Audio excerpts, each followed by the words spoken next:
Good morning. This is Faith in Our Hometown, brought to you as a community service and sponsored by Mercy Hospital, Joplin. And now, here's your host, Father Jay Friedel.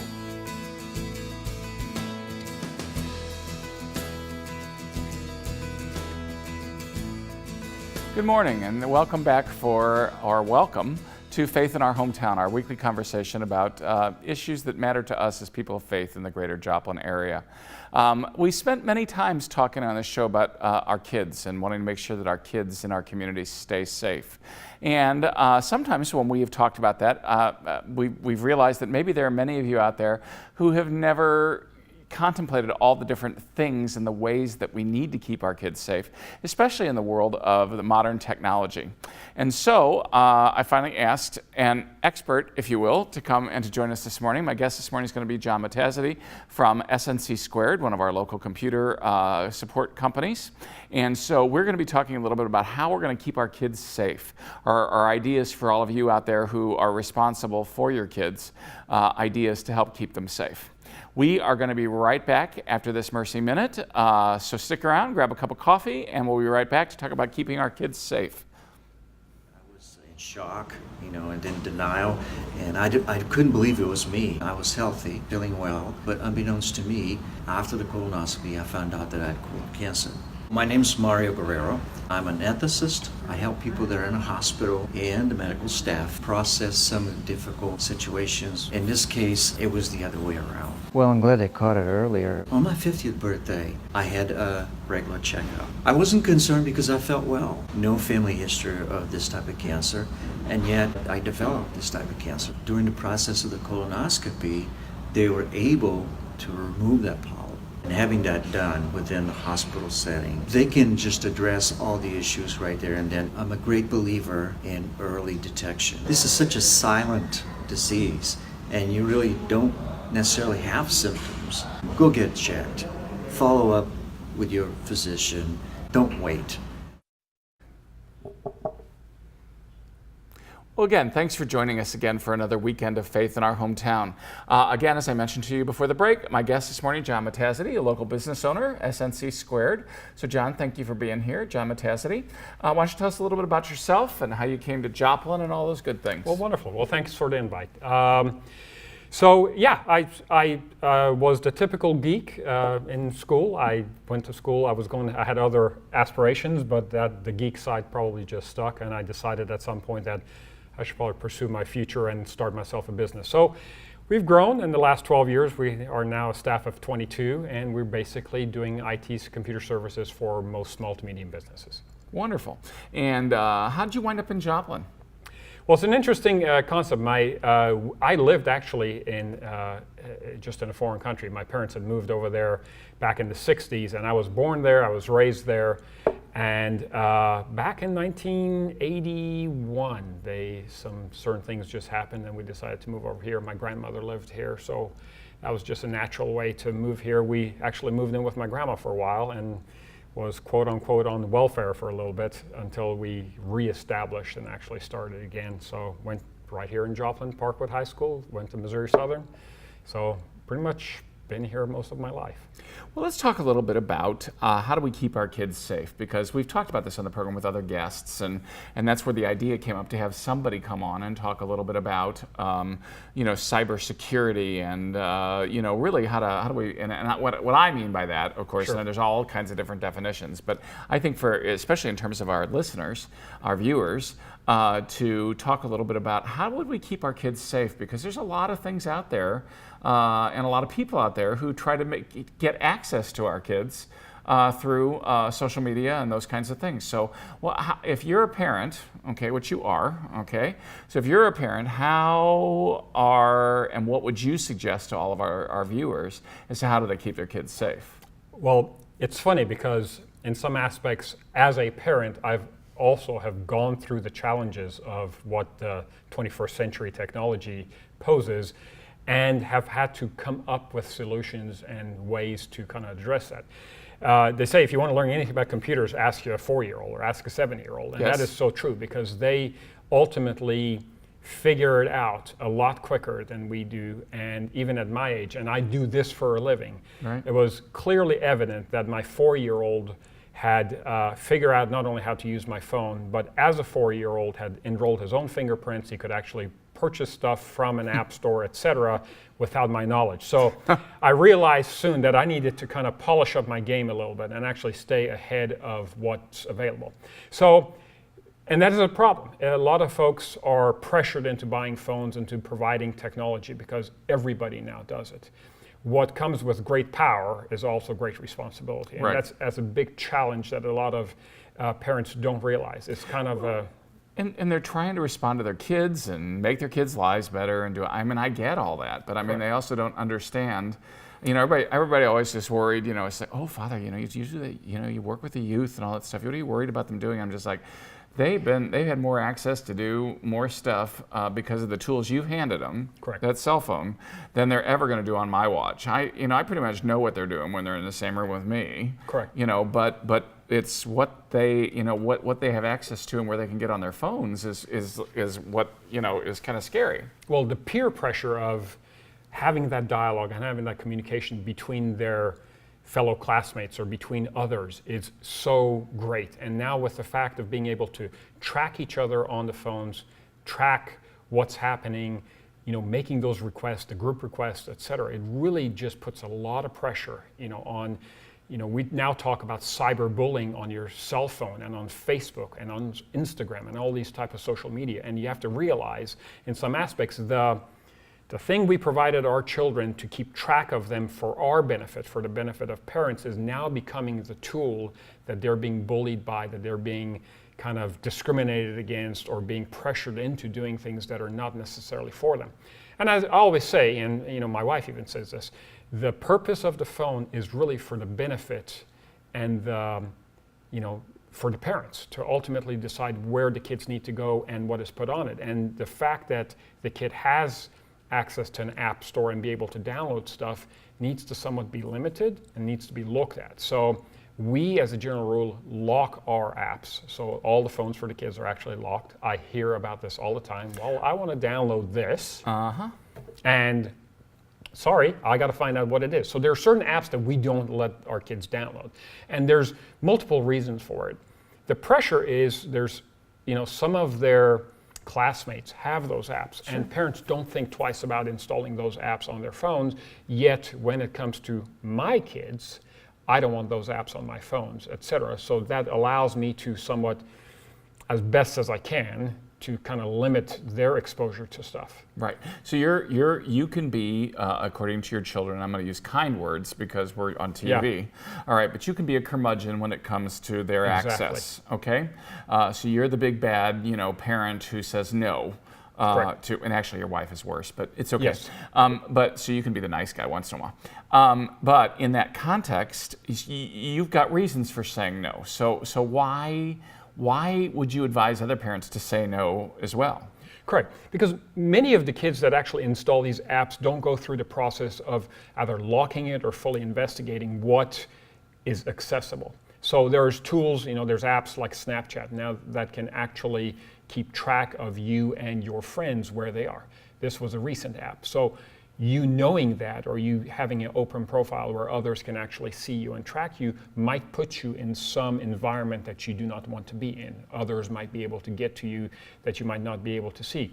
Other individuals might be posting photos or sensitive information that would be key to not being shared, and those might be private information, etc. And once it's out there, it will always be out there. There's no way to get it back and retrieve it back. So kids obviously want. And I think that's one of the lessons that you know. And again, everybody needs to understand that. You know, there's just like once it's out there, and there's no. You can't put that genie back in the bottle. You can't. You can't somehow retrieve that and delete it. Correct. You know, there is actual predators out there that are using what we call social media and trying to, you know, tactics of, if you want to call it brainwashing, or using words, etc., to actually make friends with you in certain applications. And they ask you to do things and send pictures and do certain things that are not appropriate, especially in your context as a child, or in what would be deemed appropriate in those manners. So those are important. So kind of a couple of steps I tell parents: know what's on your kids' phones at all times. Know what's, lock the app store so you can actually see what is being downloaded, that you get a prompt to allow permission for that application to be installed. And as a parent, you should have the right to check your phone randomly and periodically. It's like your periodic drug test at the office. You should be able to do periodic phone checks and actually check all the apps. Check for apps that are suspicious. And there are certain apps called vaults that allows you to hide information in there. Those could be in forms of pictures, letters, writings, group lists or chat lists, or some sort of subscriptions that are hidden by default. So it might look like this is a app to just edit photos to make them pretty and make them more sunsets, more prettier, etc. But when you put a special code in them, it actually unlocks itself and it allows you to see all the other pictures that might have been sent to you that were not appropriate, not the right context, etc. And again, those apps need to be questioned, and kids can hide apps in different folders on their phones, and they can actually make them look different than they actually are. So you have to be aware of those. Yeah, and again, our kids are like anything else. We were all kids once, and we all wanted privacy, and we wanted to be grown up and to do all that stuff. And so but the difference is that there's so much available to them that could be harmful or could leave a mark. Correct. Out there. And again, I wouldn't even know the slightest place where to look, and I would bet that many of our viewers don't either, about what some of those icons look like, or what some of the more traditional ways that people have hidden their stuff. Well, there's a beautiful thing called Google. So if you ever see an icon or an app on a phone that you don't understand, you can literally Google it, and it actually tells you, because there's an official app store that has the full listing of what these applications are supposed to do.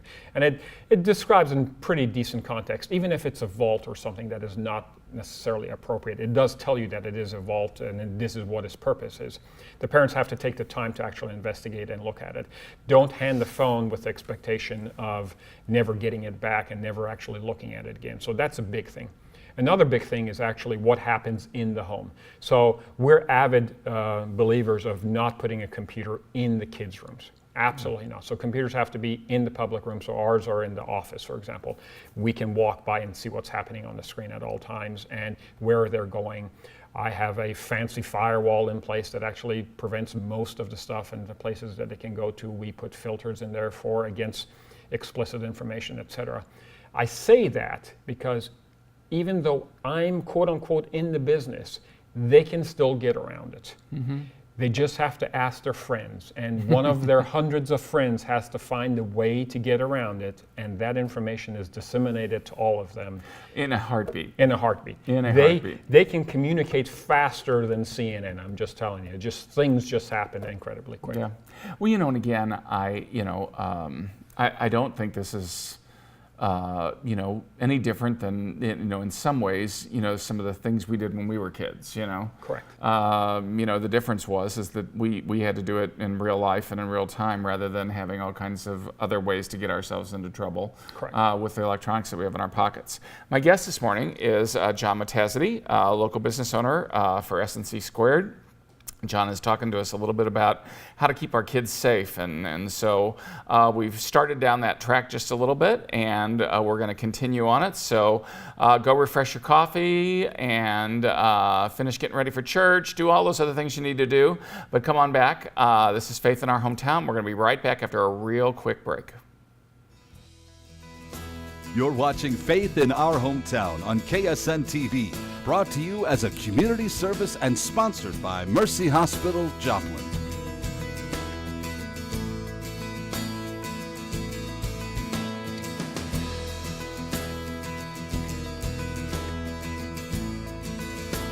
again, thanks for staying with us for another Sunday morning. My guest, John Motazedi from SNC Squared. We were talking before the break a little bit about, making sure that, first of all, that you control apps and that you keep checking phones. Okay, that was number one. Number two, we said always make sure that the computer is in a public area. Sure. And again, that you do some of those things again, because they will take advantage of our inability to keep up with them. Correct. Yeah. Again, it's the discussion of, the 7-year-olds are substantially more intelligent than some of us, and even though especially with computer literacy. Especially with computers, and they are learning it at a phenomenal pace. Well, it's designed in some ways for their brains. It is. I'm not wired quite like that, because now I got other wiring that they don't have, which is probably good for them. But nonetheless, my brain was wired in a different era. So was yours. And Correct. So as a result, we're created in some ways differently because of what the culture's done and the tools that are available to us. I mean, before they're gone, they're going to have chips embedded in their brains. Probably so. I'm like, I'll be dead by then. Well, we hope not. But technology is phenomenal. But when you look, for example, at my daughter, and they send somewhere between 5,000 and 7,000 text messages in a month, and you sit back and you wonder, well, thank goodness I'm not paying by the text message anymore, which is fantastic. But you wonder, it's this so quickly. This communication is being, spread so quickly on how news travels, how people actually communicate together, et cetera. And there's a couple of things that we like to just, from being in the business, we want to just say, you want to make sure that the kids are actually going on what we call appropriate places. Right. And it's not necessarily because that they might be trying to go to a bad place. But when you do a Google search for, I want to buy a new dress or I want to buy new clothes, you might actually see things that might be inappropriate because that's what things just do. I mean, internet is just this freedom of information and with instantaneous access. Right. So I can do a search and get 6 million returns in a half a second. And they may not necessarily be looking for that in the first place, but whatever pops up might trigger a curiosity that actually will force them to move forward and then take action. So good communication with your kids about all the evil things, sex, sexuality, about bad individuals looking for, all the stuff that my grandmother said, don't hang around with strangers and stranger danger and all that type of stuff applies now. But it's no longer because you're in a public environment. This applies now in your living room, in your bedroom, in your house. And you have to be aware and have those communications at the age of 4 and 5 and 6 years old and talk to these kids that, hey, you want to make sure you're safe. Another medium that's happening a lot also is online gaming. So now we have the Xboxes and we have the PlayStations and all these different devices that are actually using. Some of them you can communicate with others and you can actually play games with others, and you would be put into a group environment where you're actually playing against other players. And again, what happens in those communications? So I like to periodically just hang over the kid and see, hey, what are you playing now? Fortnite is hot right now. So, is Fortnite good? Is it bad? Does it make a difference? And those are the questions that you kind of have to understand a little bit. If you don't, there's individuals out there that you can ask about. But again, manage where they're going and what they're actually seeing. And that's hard to do because they're not going to tell you actually all of where they're going or what they're doing. Correct. And so it's good old-fashioned parenting with a healthy amount of modern technology and savvy about some of that technology thrown in. Correct. There's apps that you can actually download to put on your computer that keeps track of everything. Those are simple things to actually do. Some of them are free. Some of them there's like a subscription to that one. There's apps that you can put on your phone that limits who calls your kids, or you can actually see every phone call that comes in, who they're texting, etc. So it keeps track of some of those smart filters in place. Can actually do those, and that's a good start. Sure. Anything is a good start. Doing nothing is not a good start. It's just kind of asking for trouble. Yeah, and again, I don't want to make our kids out to seem, anything more than the curious young people that they are. Sure. I don't, but I'm just saying that there's a lot of stuff that that can actually, hurt them if we're not careful. I think back to when I was 17, 18, 16 years old, and, I thought I was, 10 foot tall and bulletproof. Nothing can happen to me because, I'm just young, I'm just a kid, And that's in some aspects the mentality, but things that can happen now is lifetime, reputation, your reputation going bad, or things that are just not appropriate. So there's certain things that we always say is, stays in the confines of the house. There are certain discussions that stay in the confines of the house, and whenever you're upset with your mom, you don't need to put that on social media or whatever, So it's what kind of leaves the household, what stays in the household, and to communicate that with those kids, that certain communications are not appropriate to have outside of with your friends, So I'm not going to go air my laundry, on the internet. Yeah, and that happens way too often. It does. That's why I even get to be an ogre once in a while, because if anything's out there that's got a, that we've got that's got a Catholic name or any of our institutions, I have to technically be on it as one of the administrators, so that if something starts to go awry, I can say, no, we're not doing that here. Correct. And I hate it, but it's Correct. the reality of where we are and what we do and how people communicate today. Sarah wants to know, why do you get to be the censor? Well, I guess I get to be the censor because I'm the dad. And that Sometimes it's just my way. Yeah, and it's just sorry, this is if we're gonna do business, this is the way we're gonna have to do it. Correct. You don't know how many times I've been asked, why can't I do this, but this is stupid. I should be able to do this. I was so proud of myself that my son was the last kid in his class that actually got a cell phone. I thought that was fantastic. My daughter was second to last, and I think my youngest son was somewhere towards the end of it. So I was proud of that. It's just because, they say, but my dad's in technology and we don't have it. It's because your dad's in technology is the reason we don't have it in some aspects. And it's some of those things don't get distributed as quickly as they should. When my son turned 18, my eldest son, I then unlocked his phone and said, okay, I hope you know better, and I'm going to hand you your phone now. And now it's unlocked. But again, when you're not, then obviously you don't get it. Yeah. So, and again,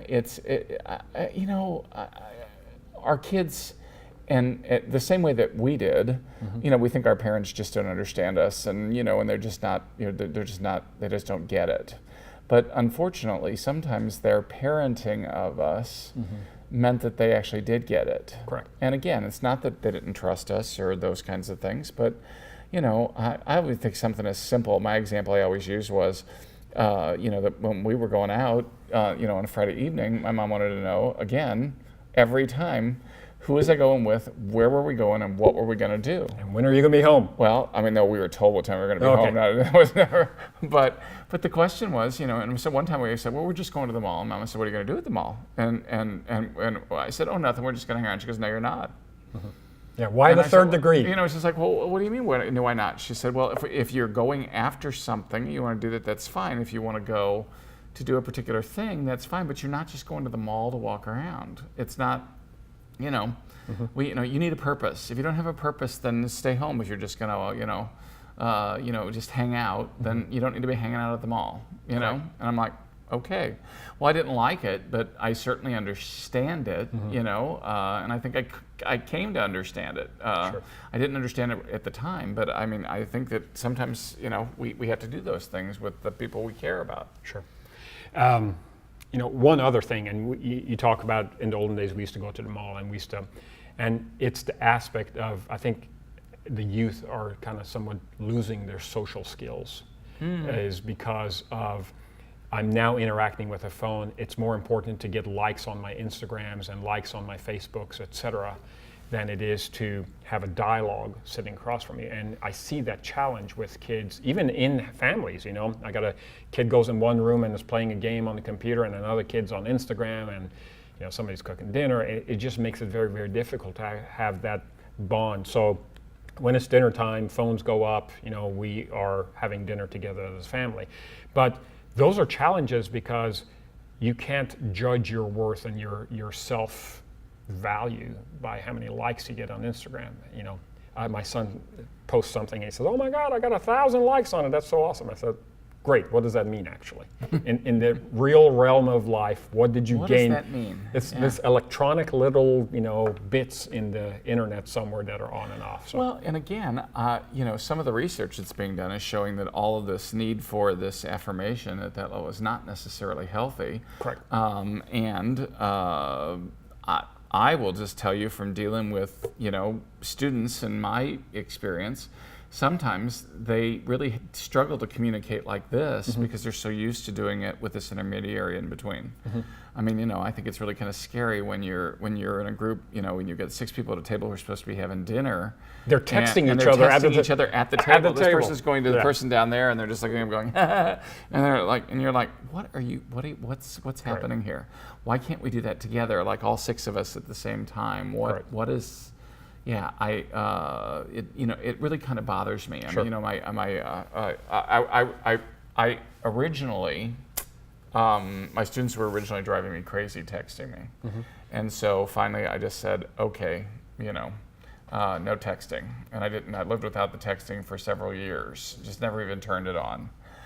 Well, like anything else, it has now become one more thing. It used to just be that you'd come in and you'd answer your phone messages, and then people could leave phone messages even when you weren't there. And now there's phone messages, emails, and texts, and I just don't know that we're always doing ourselves a big favor. We're talking about how to keep our kids safe and maybe our own sanity in terms of cybersecurity and our approaches to those things. We just a few ideas this morning. I'm sure we didn't exhaust them, but my guest has been John Motazedi, and we've been talking a little bit about how do we keep our kids safe. So we are going to be right back after this Mercy Minute. Don't go away. We'll be back in just a minute to wrap up for another Sunday morning. Everyone on board dreamed of a new life in America. The Sisters of Mercy had a different dream: to serve all who had need. From the first hospital Sister Frances Ward built to the world's first virtual care center, we continue to answer the same call: to bring mercy home to you. Mercy, in every era, your life is our life's work. Learn why we serve at mercy.net/legacy.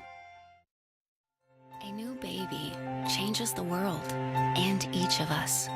The Sisters of Mercy devoted themselves to offering exceptional maternity and delivery care, training generations of nurses to do the same. Mercy continues to answer the same call: to not only care for your baby, but to cherish them too. Mercy, in every era, your life is our life's work. Learn why we serve at mercy.net/legacy. Again, thanks for being with us for another Sunday morning on Faith in Our Hometown. We talked a little bit this morning about how to keep our kids safe. It's something that we all hope for, and if we're prayers, we certainly pray for it. And we certainly need to. There are things out there that can harm our kids.